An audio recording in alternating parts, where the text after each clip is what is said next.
क्योंकि अब मैं अपने टाइम को खुद कंट्रोल कर सकता हूँ। मैं खुद फिनिश लैंग्वेज सीखता हूँ, जिसके साथ साथ जर्मन, जापानीज और स्पेनिश भी सीखता रहता हूँ। और फिर यूनिवर्सिटी के सेकंड ईयर में मैं इंटरनेशनल स्टूडेंट्स के लिए स्पेशल ट्रेनिंग प्रोग्राम में सेलेक्ट हो जाता हूँ, जिस पर मेरी लाइफ स्टडी और वर्क के बीच लगातार बिजी रहती है। इसके बाद मैं रेयरली ही अपने पास्ट को याद करता हूँ, एंड थान यूएन के साथ मेरी शादी जैसे एक दूर की याद बन जाती है।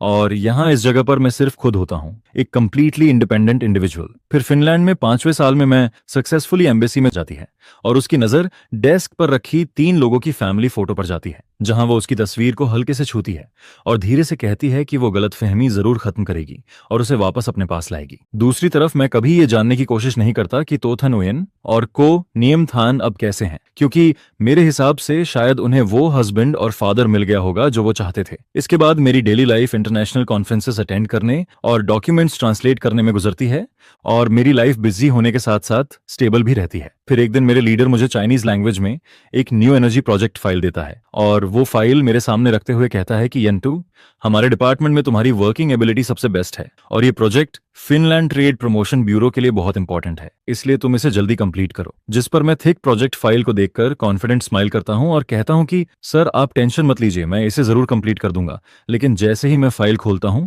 एंड दो ग्रुप का रिप्रेजेंटेटिव एक यंग टैलेंटेड पर्सन है, तो तुम दोनों को इंटरेक्ट करना चाहिए। यह सुनकर मेरे दिल में अचानक झटका सा लगता है और मैं सोचने लगता हूं कि क्या वो तो थाना ओयेन ही होगी, लेकिन फिर खुद को समझाता हूं कि ऐसा कोइंसिडेंस शायद नहीं होगा। इसके बाद जब टो ग्रुप का रिप्रेजेंटेटिव फिनलैंड पहुंचता है तो बॉस मुझे एयरपोर्ट लेकर जाता है और रास्ते में कहता है कि फिनलैंड साइड ने उनके लिए डिनर अरेंज किया है और ज्यादा फॉर्मल होने की जरूरत नहीं है।